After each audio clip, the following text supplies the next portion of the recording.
De vous accueillir aujourd'hui pour cette 8e édition du Festival d'Histoire de l'Art. Pour cette prochaine conférence intitulée « Rêve, je te dis », nous accueillons Madame Sissou qui va vous parler de son point de vue. Bonne conférence.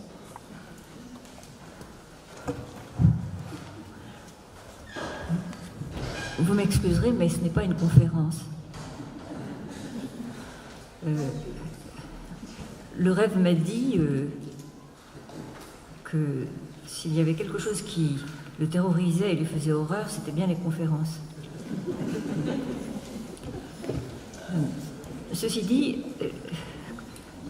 de manière imprévue et tout à fait charmante, je ne m'attendais pas à ce que le rêve, en tout cas un serviteur du rêve, nous attende aux différents tournants dans l'immense territoire de Fontainebleau, qui, enfin là, ici où nous sommes, où nous avons erré, et où tout a été un petit peu rêvé de travers. Et je me disais que le public indéfinissable qui circule de tous âges, de toute provenance, ainsi que les signes dont parle Proust, c'est-à-dire les signes qui voguent sur la ligne de la rivière et qui font signe, les signes et leurs 4 petits signaux, tout cela c'était vraiment du peuple de rêve. Plus le fait que pour arriver ici, il faut prendre les chemins du rêve. Je veux dire, ici dans la chapelle. J'ai donné un faux titre parce que bon, je ne sais pas là aussi qui doit parler pour le rêve ou du rêve. Ce rêve, ce titre, c'est « Rêve, je te dis », dont j'espère que vous avez entendu chanceler le thème de l'interprétation. Rêve, je te dis, je ne devrais pas le dire comme ça, pardon. Alors, le rêve me dit, non, un rêve dit à l'autre, rêve, je te dis, rêve. Est-ce que nous pouvons rêver? Est-ce que nous pouvons, comme ça, dans le climat étonnant de cette chapelle, est-ce que nous pouvons rêver? Moi, aveugle, complètement aveuglée, par ce qui est très bien pour le rêve, vous dans le noir, dans un certain noir. Et si je peux me permettre de poser une question à laquelle vous pourrez répondre tranquillement parce que je ne verrai rien. Qui ici ne rêve pas du tout?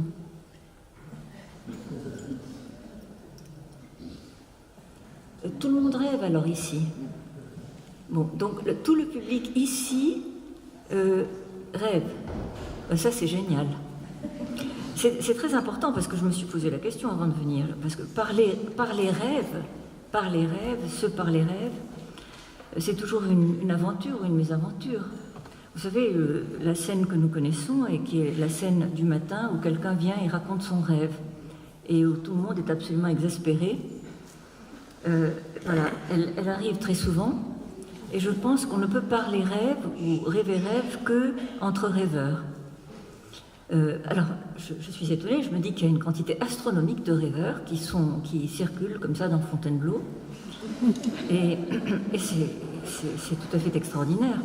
Maintenant, je sais aussi, par expérience comme vous, que le monde est divisé en 2 grands continents, celui où errent et vagabondent les rêveurs, et puis l'autre qui a horreur du rêve et pour qui il ne faut pas rêver. Voilà. Bon. Je pense que, vu le nombre remarquable d'interventions qui animent ce festival, quelqu'un ou plusieurs ont dû parler du mot de rêve, ou de ce nom de rêve, qui a étymologiquement, qui nous envoie un certain nombre de messages ce qui nous fait dire bien sûr que la langue, depuis toujours, en savait long sur le rêve et qu'elle a toujours rêvé, que la langue rêve toujours de rêve et rêve de rêver. Alors, je le rappelle rapidement, alors rêve vient de Ève. Ève, c'est ma mère. Ève, c'est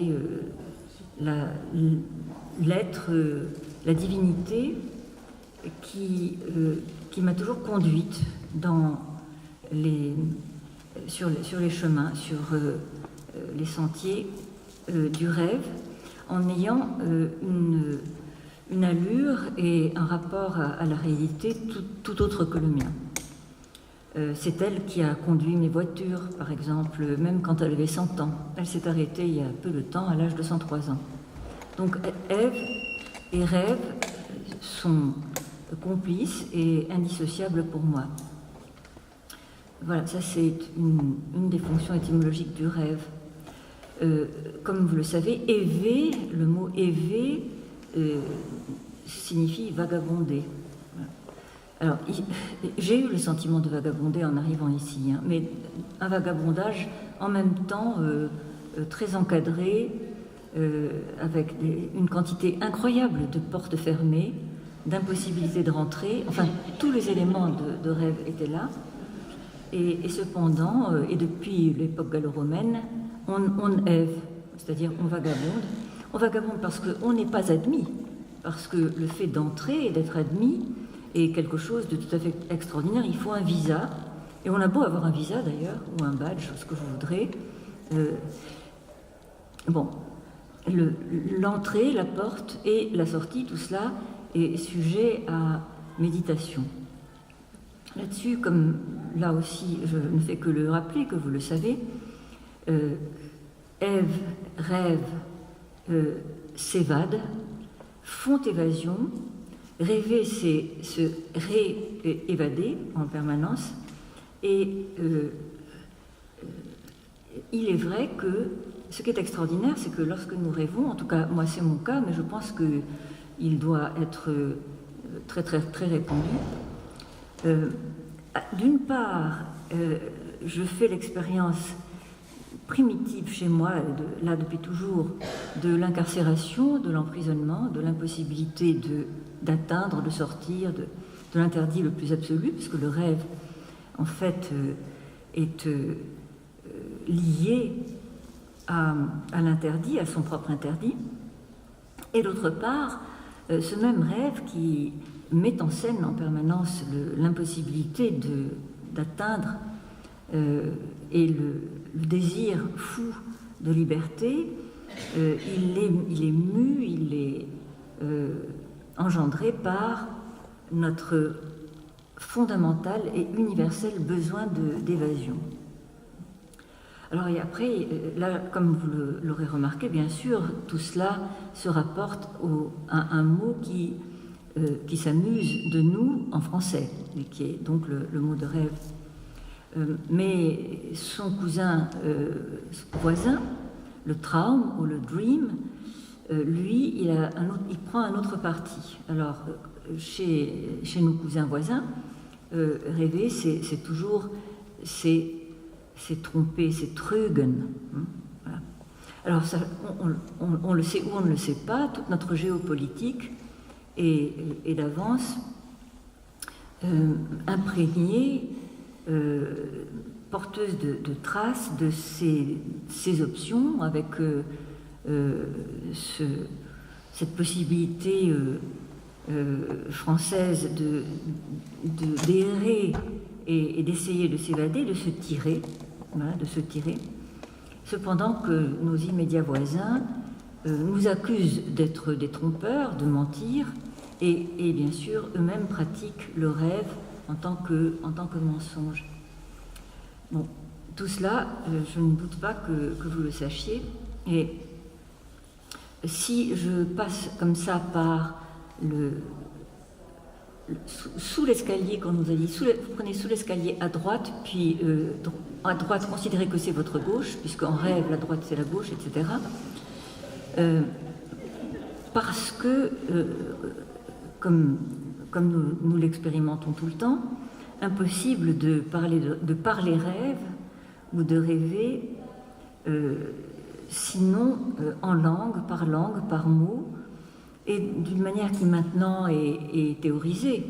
À partir de Freud, on le théorise, mais ça a toujours été, bien sûr. Rêve parle de toutes les manières, à la fois en images, bien sûr, mais beaucoup en jeu de mots, en signifiant, en excursion dans les mystères de la langue. Et donc, je n'ai jamais... je me permets de revenir au sujet de moi-même qui suis un sujet de rêve, ou du rêve.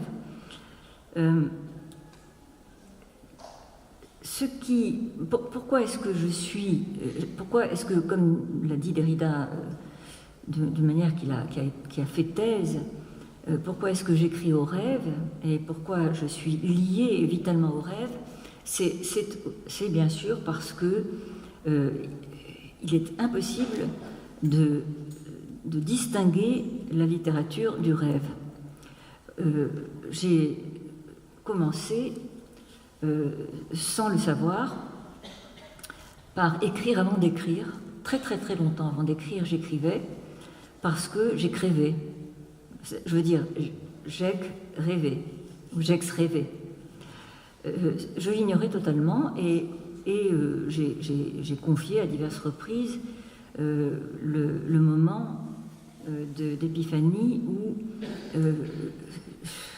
sans le calculer, je suis tombée du rêve dans le texte, mais c'était la même chose. Voilà. Tous mes premiers textes sont des rêves, ce sont des rêves, enfin, c'est-à-dire, c'est pas moi qui les ai écrits. Pour dire les choses simplement et sans détour, je n'ai pas écrit mes textes. Alors, d'autres ont écrit mes textes, donc les rêves, et qui sont ces démons, ces étrangers qui sont moi, qui me sont, qui songent, et sans lesquels je n'ai absolument jamais vécu. Alors quand tout d'un coup ces scénarios démoniaques, ces illuminations effrayantes, toutes ces excursions au paradis et en enfer se sont posées sur du papier, j'ai eu extrêmement peur et je me suis dit, comme le prédit justement la langue, je me suis dit, elle est folle. Et elle est folle, et je suis allée voir des sages à qui j'ai demandé, de la manière la plus tremblante et la plus innocente, suis-je folle? Alors, et pour cela, j'ai déposé un dossier, c'est-à-dire que devant les sages, j'ai apporté un très grand nombre de documents très inquiétants, tous unheimlich, afin qu'ils puissent juger sur pièce. Voilà. Alors, j'en ai déposé un devant Lacan et un devant Derrida. C'était le même, mais enfin bon. Et de toute façon, c'était une bacchanale dont je ne peux pas dire que... Enfin, j'avais plutôt honte, et surtout peur. Voilà. Et j'ai posé la question, puisque je consultais les docteurs. Alors, docteur Lacan m'a dit, mais oui, tu es folle. Bon. Et Derrida m'a dit, non, tu es écrivain. Après, je me suis dit, oh, mais c'est pareil, évidemment. Mais évidemment, c'est perçu selon le poste occupé par le sage, le devin ou le docteur. Alors, la littérature, elle naît du rêve. Très longtemps, comme je savais que j'étais dans l'imposture la plus totale, j'avais le plus grand mal à signer, enfin je me sentais en état de transgression chaque fois qu'un éditeur me mettait comme ça un nom qui passait pour être le mien, ou pour le nom de l'auteur, sur la couverture d'un livre. Et intérieurement, je me disais, mais comment est-ce que je vais me sortir de cette situation épouvantable où je fais du brigandage en permanence et où c'est mon nom de citoyenne qui est sur un livre que je n'ai pas écrit. Et ça m'a pris des années avant d'arriver à la réalité la plus élémentaire, c'est que tous les littérateurs, tous les écrivains sont dans la même situation assez catastrophique et admirable, c'est-à-dire qu'ils dépendent totalement, ils sont les scribes de grands auteurs, et ces grands auteurs, ce sont les rêves. Je ne sais pas pourquoi d'ailleurs, puisque j'ai toujours été lectrice, je ne m'en suis pas rendu compte tout de suite, parce que moi-même j'avais à l'égard du monde de l'écriture une révérence, une adoration, un besoin, et je croyais aussi que les auteurs étaient de vrais auteurs, qu'ils étaient responsables, qu'ils savaient ce qu'ils faisaient. Enfin, j'ai tout pensé à l'envers, et tout de travers, tout faux. Naturellement, le grand écrivain est non responsable de ce qu'il écrit. Ensuite, libre à lui ou pas d'essayer de rattraper quelque chose de son aventure d'irresponsable majeur.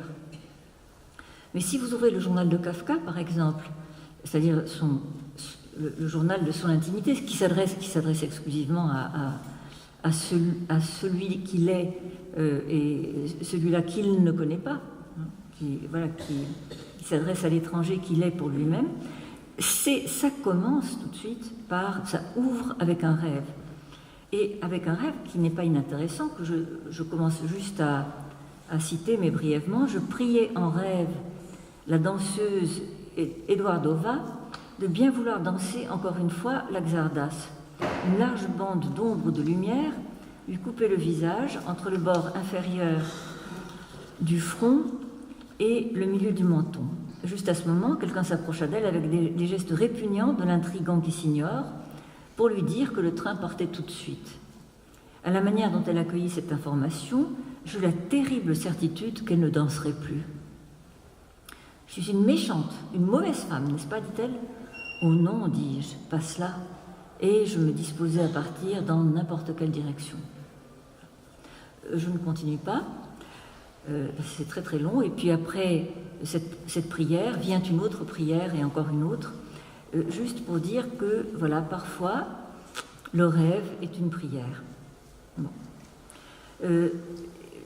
Kafka note ceci pour lui, l'autre, enfin celui-là, celui qui prend des notes, en l'année 1909. Et au même moment, exactement, à la même minute, Freud est en train d'écrire juste à côté, ils se croisent même dans la rue, dans Bergstrasse, et Freud écrit sur l'histoire du mouvement psychanalytique.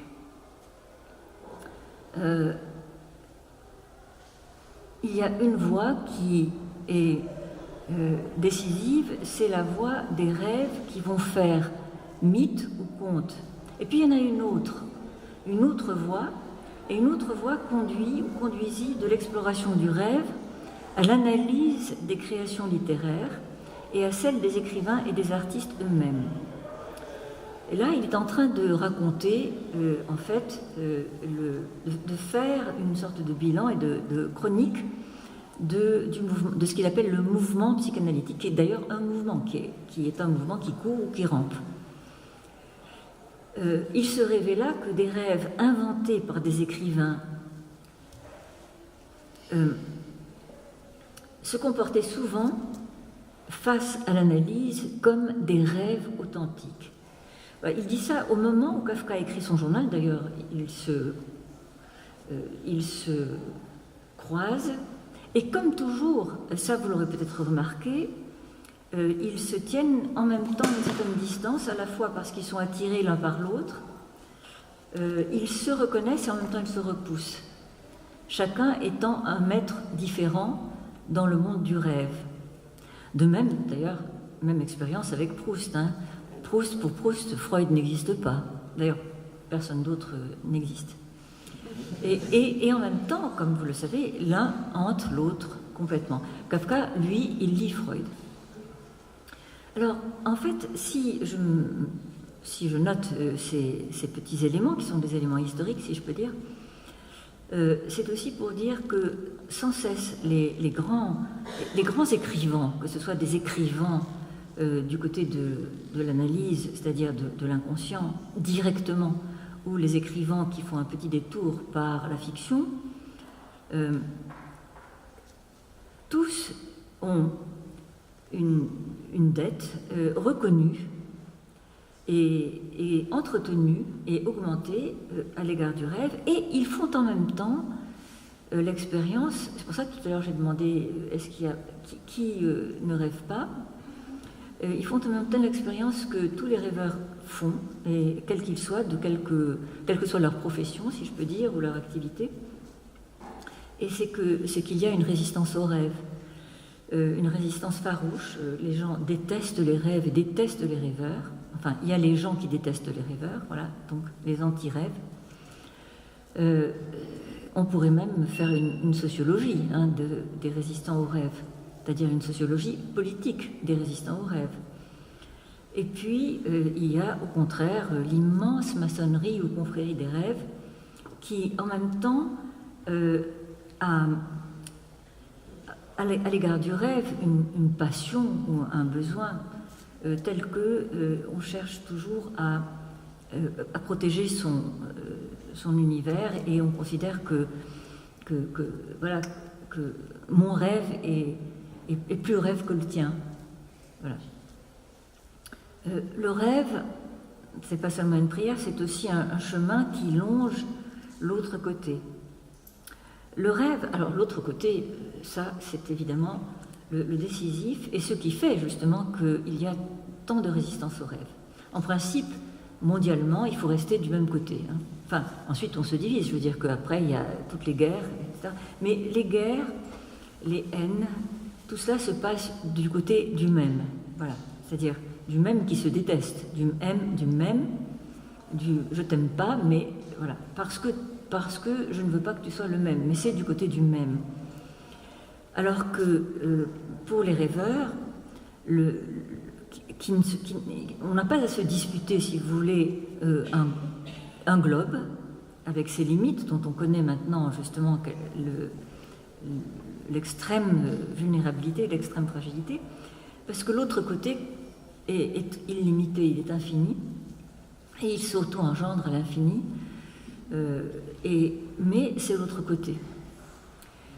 C'est un autre côté qu'on ne peut pas exploiter comme le côté même, voilà, ou le même côté. C'est l'autre côté qui prend ses sources ou ses élans au moment où le même côté atteint ses termes, en particulier la mort, et puis alors là dispose de l'éternité, de l'infini, tout ce qui justement, comme nous le savons, par l'état catastrophique de notre pauvre planète, tout ce qui échappe complètement justement à la mortalité. Voilà, donc quelle richesse. Et alors cette richesse, elle nous rendrait complètement fous si elle nous était accordée sans aucune condition, mais il y a des conditions, et ces conditions, c'est qu'il faut qu'on dorme. Il faut dormir, il faut mourir, quoi. Il faut mourir quelques heures, et puis ensuite on peut ressusciter, mais il faut s'absenter, il faut passer de l'autre côté. De l'autre côté, le rêve de revenir au point de départ. Ça, c'est le mobile du rêve, revenir au point de départ. Mais c'est un rêve. Revenir au point de départ, c'est ce qu'on veut faire, mais c'est un rêve. Je dirais quelques mots parce que je leur dois tant aux grands rêves dont nous disposons, c'est-à-dire dans notre bibliothèque de rêves, dans l'immense dictionnaire des littératures rêves. Il y a, pour moi, des sortes de rêves divins qui ont toujours été là. Ça, ce sont les miens, mais c'est peut-être aussi les vôtres. Et puis, de toute façon, ils sont innombrables. Mais ceux-là, ils ont une sorte de place principale dans nos mémoires. Alors, je devrais aller et venir dans le temps, mais comme vous le savez, en rêve, il n'y a pas d'heure, il n'y a pas de siècle. Je peux tout à fait rêver, par exemple, dans le désert avec Jacob, comme je rêverais peut-être cette nuit ou dans quelques jours, à l'entrée pavée des cours de Fontainebleau, c'est pareil. Alors je prends un pavé de la cour de Fontainebleau et je le pose, je mets ma tête dessus et je fais le rêve de Jacob. Alors ça, c'est une singularité, ce rêve de Jacob, qui m'a donné, moi, à ruminer depuis que je suis toute petite. Parce que je me suis toujours demandé, et je n'ai pas de réponse, mais par contre, ma question, elle est très importante.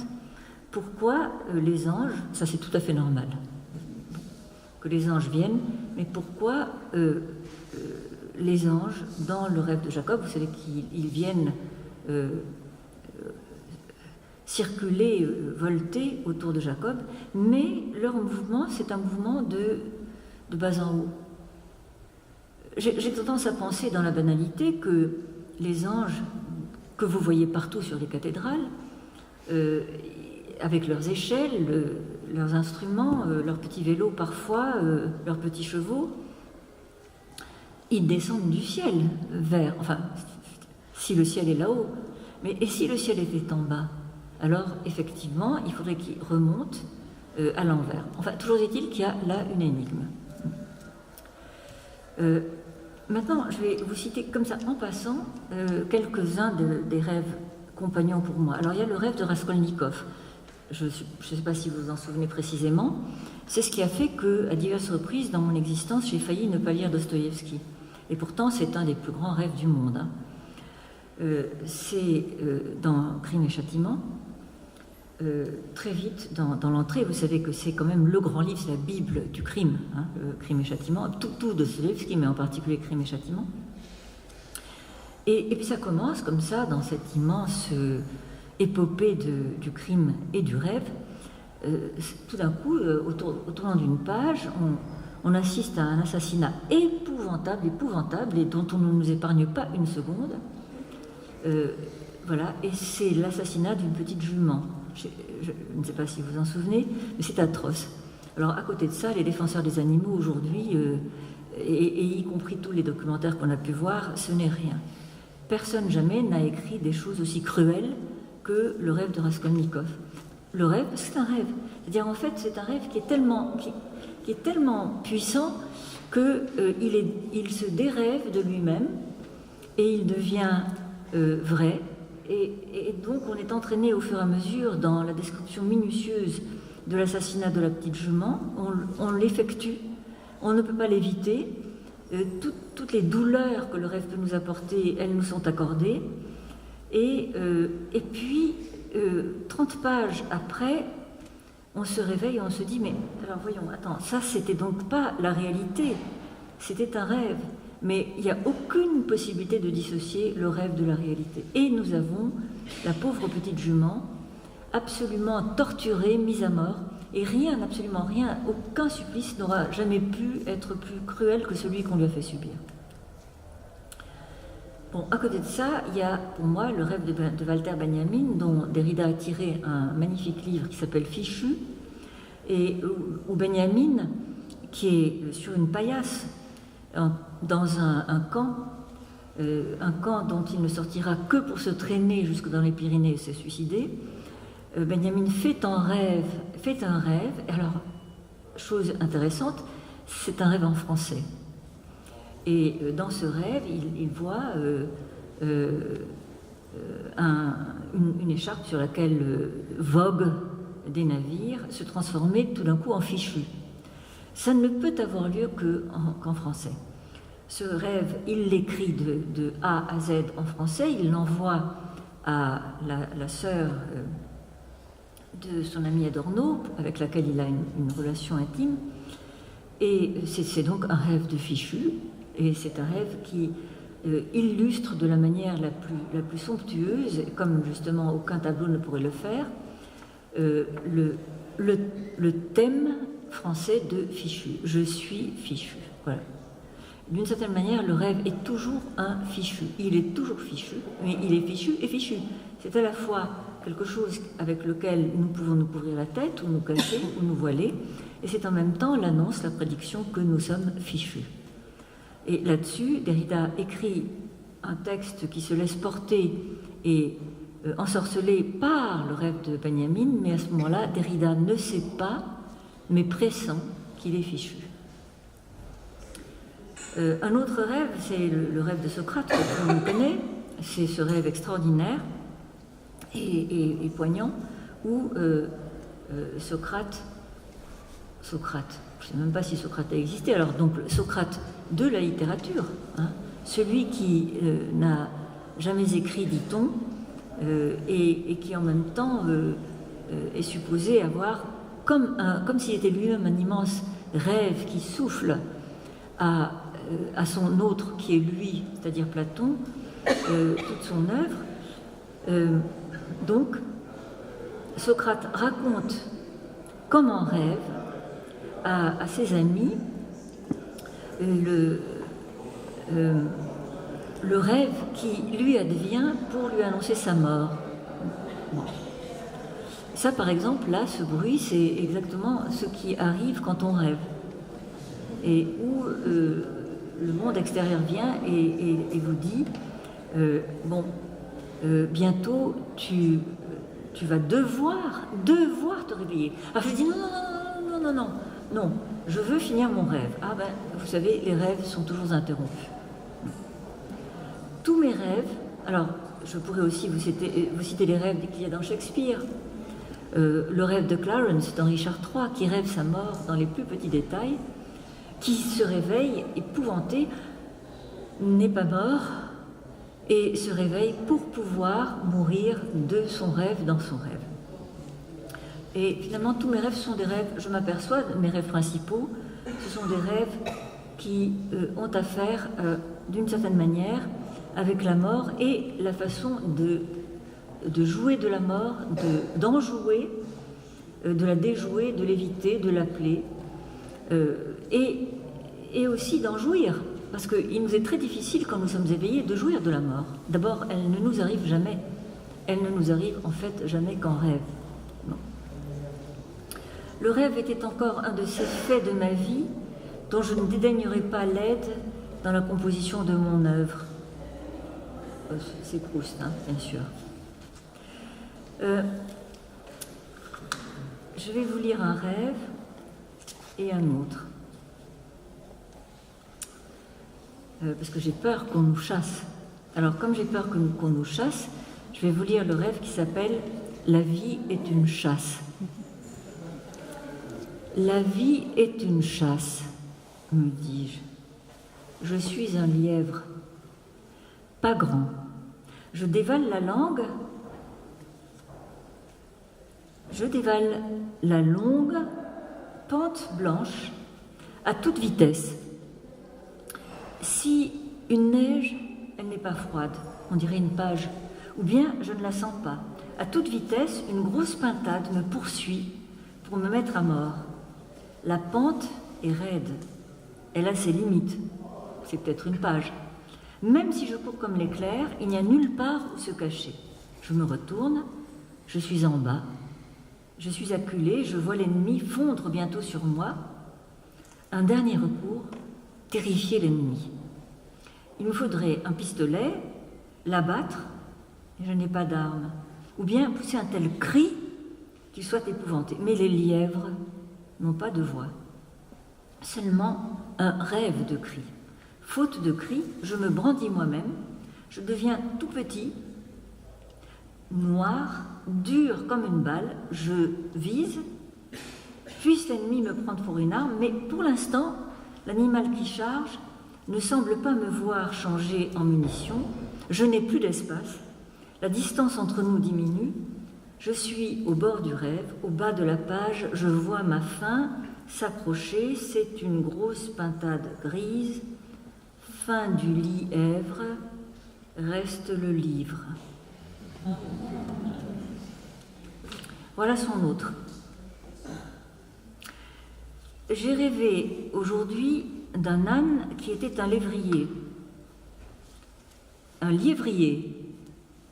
qui qui avait quelque chose de lévrier et se montrait très circonspect dans ses mouvements.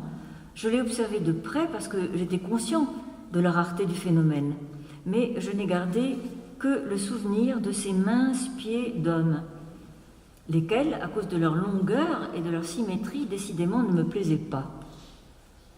Je lui tendis des touffes fraîches de feuilles de cyprès vert foncé qu'une vieille dame zurichoise venait de me donner. Tout cela se passait à Zurich. Thuré. Il n'en voulut pas et se borna à les flairer légèrement. Mais quand je les eus laissés sur une table, il les dévora si complètement qu'il n'en resta plus qu'un noyau à peine reconnaissable, dont la forme évoquait celle d'une châtaigne. Plus tard, le bruit courut que cet âne liévrier n'avait encore jamais marché à quatre pattes, qu'il se tenait toujours debout à la mode humaine, montrant sa poitrine au reflet d'argent et son petit ventre. En fait, ce n'était pas vrai. J'arrivais en outre d'un Anglais dont j'avais fait la connaissance à Zurich, à l'armée du salut. Je ne continue pas, il faut aller à Zurich pour avoir la suite. Là, les auteurs étaient autres. L'un, c'était Kafka et l'autre, c'était moi. Kafka, évidemment, pour moi, c'est le maître absolu du rêve. Et c'est le maître absolu du rêve, justement, parce que il est peut-être celui qui, de la manière la plus immédiate, est soumis au rêve, reçoit le rêve, et l'hôte, ou au contraire, demande l'hospitalité du rêve. Il demande tout au rêve. Vous savez qu'il s'adresse toujours au rêve en lui disant « Écoute, noble rêve », parfois il est très poli avec le rêve, « Noble rêve, est-ce que tu pourrais jeter ton manteau sur cet enfant que je suis ?» Bon. Les rêves de Kafka, certains sont déclarés rêves dans ces textes. D'autres ne sont pas déclarés rêves, mais ce sont des rêves. Et on peut dire que, moi je dirais que les 2/3 de l'œuvre de Kafka ne sont que des prolongements, des poursuites de rêves. Est-ce que... Alors, la plus belle phrase de Proust pour moi, et ça c'est toujours évidemment mes aventures, hein, vous pouvez tout à fait ne pas me suivre. La plus belle phrase de Proust, c'est celle que le narrateur a entendue à un moment où il essaye de retrouver sa grand-mère morte et le rêve lui donne les clés, le sésame, pour retrouver sa grand-mère et le rêve lui dit « Cerf, Francis James, fourchette ». À ce moment-là, avec ça, il peut ouvrir la porte du rêve pour aller chez les morts, pour retrouver sa grand-mère. Bon, mais malheureusement, du bruit se produit à la porte de la chapelle, et donc notre narrateur détient une clé qui n'ouvre plus rien, et donc il la note simplement « Cerf, Francis James, fourchette ». Bon. Que de fois n'ai-je pas trouvé des fourchettes, des cerfs, pas Francis James, mais des équivalents. Est-ce qu'on cultive les rêves ? C'est évidemment le rêve de tout le monde. Tous les soirs, quand je me couche, je me dis, je dis en direction de l'éternité et de la réserve des volcans ou des mines de rêve. S'il te plaît, est-ce que tu pourrais faire venir ma mère ou bien mon bien-aimé ? Ça, tout le monde est mort, hein, voilà. Voilà, j'adresse ma prière, hein. Et le rêve s'en va, et puis ensuite il revient et il me refile tout à fait autre chose, hein. C'est-à-dire que jamais un rêve n'a répondu à mes sollicitations. Et en même temps, bien sûr, les rêves, à un moment quelconque, m'exaucent, jamais au moment où je l'attends, et c'est bien sûr un des charmes du rêve. Alors qu'est-ce qu'on cultive? Puisqu'on ne peut pas cultiver le rêve, on cultive la cueillette. Et aussi, on cultive donc la moisson de rêve, et on cultive, et ça c'est, je dirais, mon activité principale, vraiment principale dans toute mon existence. Il s'agit de retenir ce qui veut partir. Le rêve veut partir. Il nous accorde tout. Et puis, comme dans les contes de fées, puisque les contes de fées sont informés par les rêves, et comme dans la mythologie, quand le coq chante, quand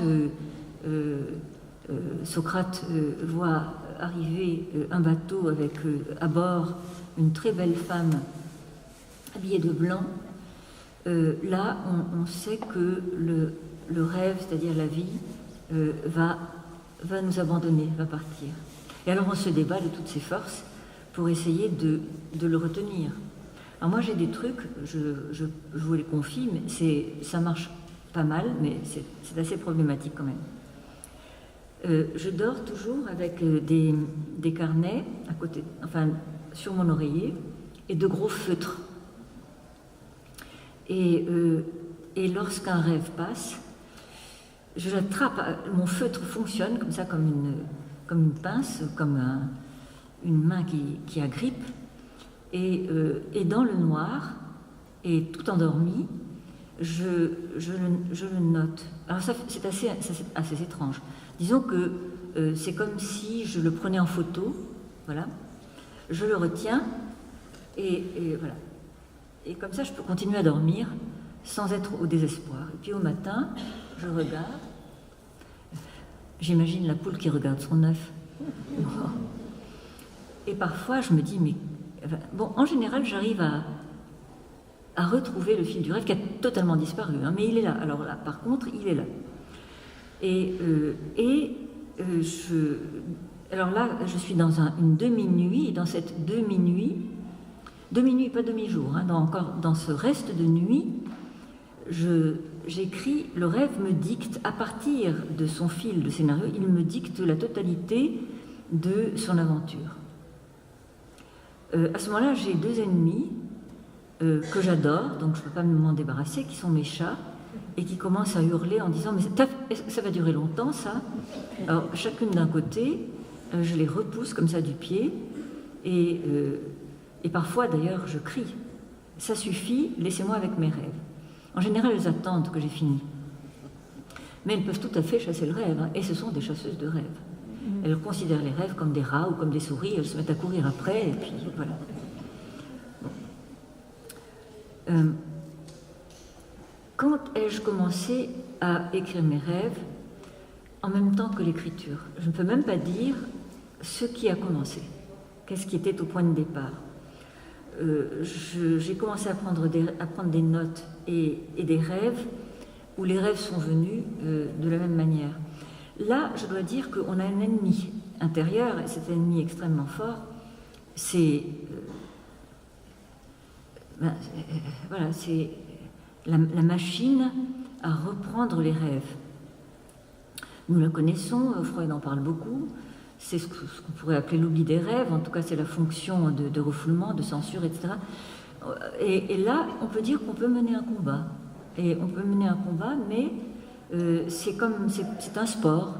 Là, il faut être absolument implacable, c'est-à-dire que chaque fois que je me dis, mais ça, ce rêve n'a aucun intérêt, tu peux le laisser tomber, tu peux dormir, je me dis, ah ben alors ça veut dire que justement, puisqu'il n'a aucun intérêt, c'est celui-là qu'il faut écrire. Et il faut surtout ne pas le laisser partir pendant que tu dors. C'est un combat incessant et quotidien. Là, on ne peut pas s'arrêter. Alors je dois vous dire que ça fait 60 ans que je fais ça. Le nombre de rêves que j'ai écrits, on peut le calculer, c'est 200 rêves par an, donc ça fait 2 fois... Bon, je laisse au rêve le travail de comptable. Bon. Alors parfois, il m'est arrivé que mes rêves soient filmés. Alors là, c'est extraordinaire. Alors, par exemple, là, j'ai noté très récemment un film. C'est presque incroyable. Hein. je n'en crois pas mes yeux. Mais tandis que je regarde, je rêve et je regarde se dérouler sur un petit écran l'enregistrement filmé de mon rêve. Voilà. Donc vous voyez que le dispositif est compliqué. Hein. Quelle est la machine qui a jamais pu filmer l'intégralité de mon rêve? Je me le demande. Et pendant que je dors, le film se fait, c'est un rêve bien construit, absurde, comme tout rêve qui se respecte. J'essaye d'ailleurs de brancher plusieurs prises pour voir si par hasard je pourrais trouver une clé USB qui pourrait enregistrer le rêve très directement. Je ne sais même pas où sont les prises d'ailleurs, mais c'est impossible parce que ce sont des prises anciennes et plutôt de téléphone, alors ça ne marche pas. Bon, tant pis. Alors là-dessus, je vais à mes affaires avec Ève, ma mère, qui est morte, et puis son double, qui est Omi, ma grand-mère, qui est encore plus morte, mais elles s'échangent, comme ça elles se relayent quand elles sont fatiguées. Et voici que les portes du rêve s'ouvrent vite, que je file à toute vitesse, et comme j'ai rien pour filer à toute vitesse, pour poursuivre mon rêve, j'emprunte un fauteuil roulant qui vient à point. Évidemment, ça me gêne parce que, bon, je trouve que c'est un peu incongru, mais enfin, je fais avec. Et puis, je me demande ce que mon amoureux va dire de tout ça. C'est quand même extravagant, mais je suis à sa recherche. Je me dis, que va-t-il dire quand il va me voir arriver au galop d'un fauteuil roulant? Mais, bon, suivons la pente, naturellement, je vais aller le réveiller, le réveiller. Et puis je vais essayer de lui raconter ce qui m'est arrivé. D'ailleurs, je m'apprête à sortir. La projection du rêve filmé n'est pas tout à fait finie, mais je me ravise parce que je veux quand même justement savoir la fin du rêve. Et puis après tout, c'était quand même mon rêve. Alors je ne sais plus s'il est dedans ou dehors, donc je resterai jusqu'au bout.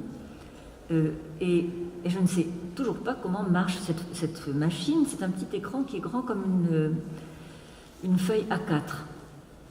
Et quand ça sera fini, j'espère pouvoir revenir au commencement. Et par chance, quoique extravagant, il n'y a rien de mal.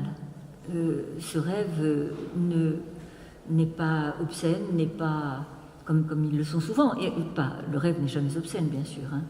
Mais bon. Après, je pourrais expliquer à mon ami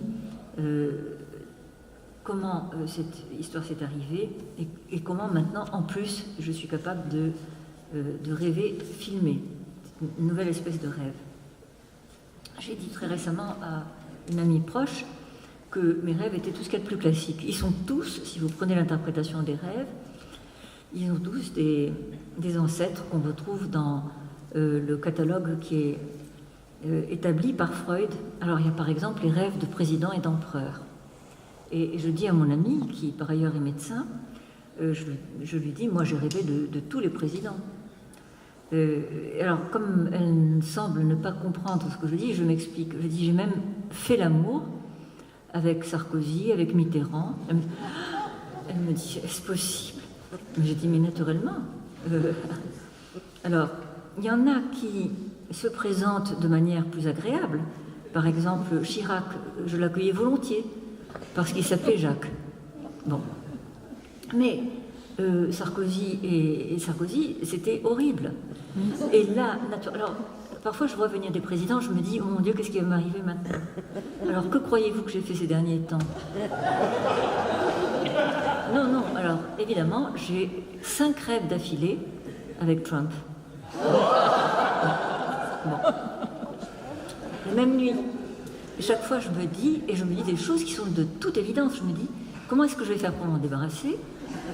Et puis, j'ai terriblement peur que... alors, en plus, j'utilise toutes les ruses. Alors, je fais la gentille, par exemple, parce que je me dis, il vaut mieux faire la gentille, et puis ensuite trouver une sortie, et prendre mes jambes à mon cou et filer. Ou alors, si jamais il essaye de me violer juste en passant devant cette carrière, je vais hurler pour que les ouvriers viennent à mon secours. Malheureusement, je suis un lièvre. Alors, je ne peux pas crier. Bon. Enfin, je n'ai pas le temps parce que naturellement, nous allons être interrompus, mais je dois quand même revenir au point de départ. puisque c'est ça la vocation du rêve. Alors vous dire par exemple que le premier des rêves, le premier de tous les rêves de notre histoire, de celle que nous partageons tous, c'est un rêve fait par une femme. Vous le connaissez et en même temps c'est un des rêves les plus extraordinaires qu'on puisse rencontrer.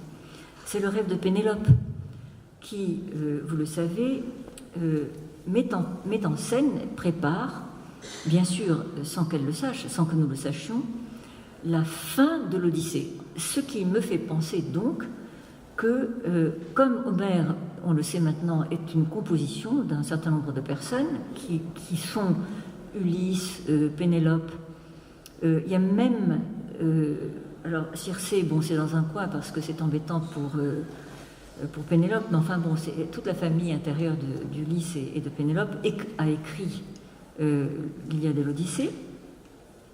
Et Pénélope, dans les derniers chants de l'Odyssée, dans le chant 19, c'est l'Odyssée du rêve, c'est-à-dire qu'elle raconte à un sage dont elle ne sait absolument pas qui c'est, parce qu'il se présente comme dans un rêve. C'est un mendiant assez costaud, mais en haillons, assez dégoûtant, mais qui, elle ne sait pas pourquoi, prend la place de l'analyste, et elle lui dit, écoute, je ne peux pas m'empêcher de te raconter le rêve que j'ai fait, qui est un rêve absolument horrible. Vous vous souvenez de ce rêve? Qu'est-ce qui s'en souvient? Bon, là, au moins, personne ne s'en souvient. Très bien. Alors, je vous le raconte pour finir. Je suis dans mon palais et il y a mes 20 oies, mes oies, qui... alors, mes oies, en grec, c'est masculin ou féminin. Donc ça, c'est indécidable. Mes oies sont en train de picorer, comme ça, elles sont tellement belles et je les adore. Tout d'un coup, un aigle noir immense s'abat sur mes oies et brise les 20 coups de mes 20 oies. Et je pleure parce qu'on m'a pris mes oies. Et à ce moment-là, l'aigle me dit, mais pourquoi pleures-tu? Tu ne vois pas que je suis Ulysse? Et donc là, je viens de te débarrasser des prétendants. Je les ai tous tués d'un coup, 20 d'un coup. Voilà. Et alors, Pénélope se dit, mais est-ce vrai? Elle va avoir dans sa cour, les 20 oies sont en train de picorer. Et alors, elle demande à son mendiant gourou costaud en haillons, et qu'est-ce que vous pensez des rêves? Et lui, de lui dire, mais ce rêve, voilà, quand même le coup d'éclat, ce rêve, ce n'est pas un rêve. Voilà. Ce rêve, ce n'est pas un rêve. Et les grands rêves, ce ne sont pas des rêves. Ce rêve, c'est la réalité. Ça signifie que Ulysse, l'aigle, va venir et va abattre tous les prétendants. Bon. Ce qui va se passer. Alors, ce qui est merveilleux, c'est qu'à ce moment-là, Pénélope ne suit pas et elle lui dit, mais non, vous vous trompez. Moi, je sais comment se passent les songes. Il y en a qui sont vrais, il y en a qui ne sont pas vrais. Et vous savez que il y a deux portes pour passer dans l'au-delà, de l'autre côté, du côté des songes. Il y en a une qui est en ivoire et l'autre qui est en corne. Et si nous lisons le grec, ce qui est toujours notre cas, puisque nous sommes aujourd'hui liés à la Grèce, nous nous apercevons que ces mots, ce sont des mots qui jouent, que l'ivoire en grec, c'est l'éléphantos, que cet éléphant a un double sens qui n'apparaît pas dans le texte, mais que l'éphantail, ça veut dire tromper. Donc si vous prenez la porte d'ivoire, c'est-à-dire la porte d'éléphant, c'est-à-dire la porte de la tromperie, vous êtes du côté d'un rêve qui vous trompe. Et puis, de l'autre côté, vous avez la porte de corne, qui, elle, au contraire, vous assure en grec, avec un jeu de signifiants, que là, vous allez du côté des rêves vrais. Bon. Nous avons hérité de ce portail, de ce double portail des rêves, et je pense que vous l'aurez reconnu, parce que d'abord est né et Virgile, dans l'Énéide, nous fait repasser par ces portes d'ivoire et de cornes. Et puis, ce sont celles-là aussi qui ouvrent le monde des rêves de ce personnage qui a failli disparaître, parce qu'il n'était qu'un rêveur, et qui est Nerval. Nerval qui a introduit d'ailleurs dans son nom l'anagramme de rêve, et qui nous dit tout de suite, pour commencer, pour nous entraîner, le rêve est une seconde vie. Je n'ai pu percer sans frémir ces portes d'ivoire ou de cornes qui nous séparent du monde invisible. Il nous raconte ses rêves dans Aurélia, il nous entraîne alors dans le labyrinthe des rêves, et lui, il est l'architecte ou le designer de toute la géographie ou l'architecture secrète du rêve. Or, c'est la même dans toute expérience du rêve. Il faut passer par une des portes, peut-être les deux. Ensuite, il faut prendre des couloirs qui n'en finissent pas. Après, c'est dans l'antichambre que vous allez apercevoir votre mère qui est morte.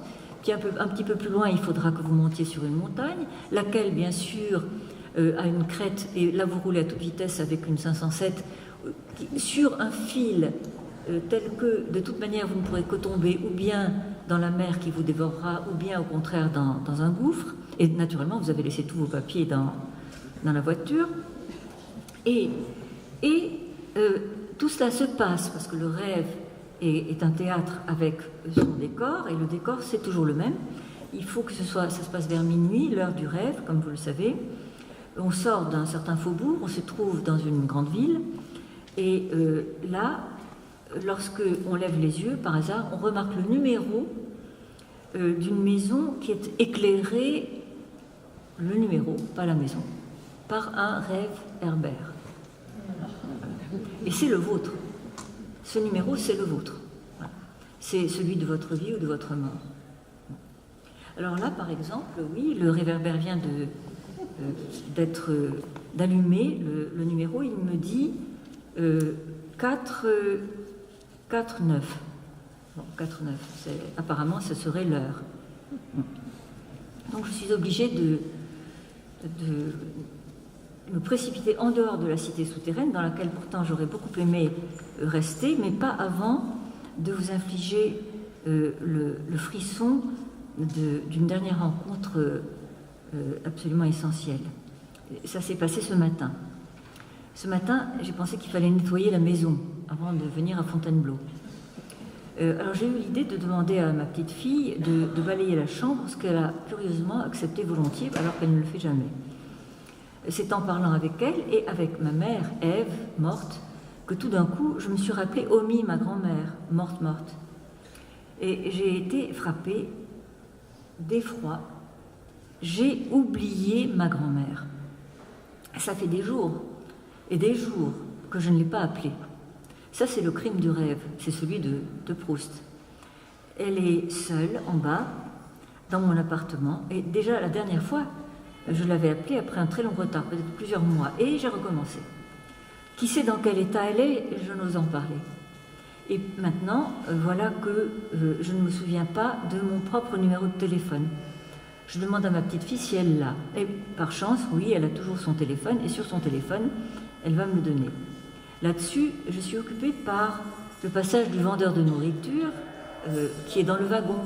Vous l'avez vu, le wagon, il traverse tout ici. Il y a marqué dessus 1887. C'est la date de la naissance de ma grand-mère. Je vais peut-être prendre un sandwich pour ma petite fille. À ce moment-là, ma mère qui a toujours eu le goût de la rime, witch is wish. La sorcière, c'est un souhait, ou inversement. Tes souhaits sont sorciers. Là, je me dis, il faut que je le note. Ça va rentrer dans un de mes textes. Et c'est ainsi que, d'un fil à une aiguille, je vais et j'oublie à nouveau ma grand-mère. Une deuxième fois ou une énième fois. Est-elle même encore en vie? Qui la nourrit? Qui lui a parlé?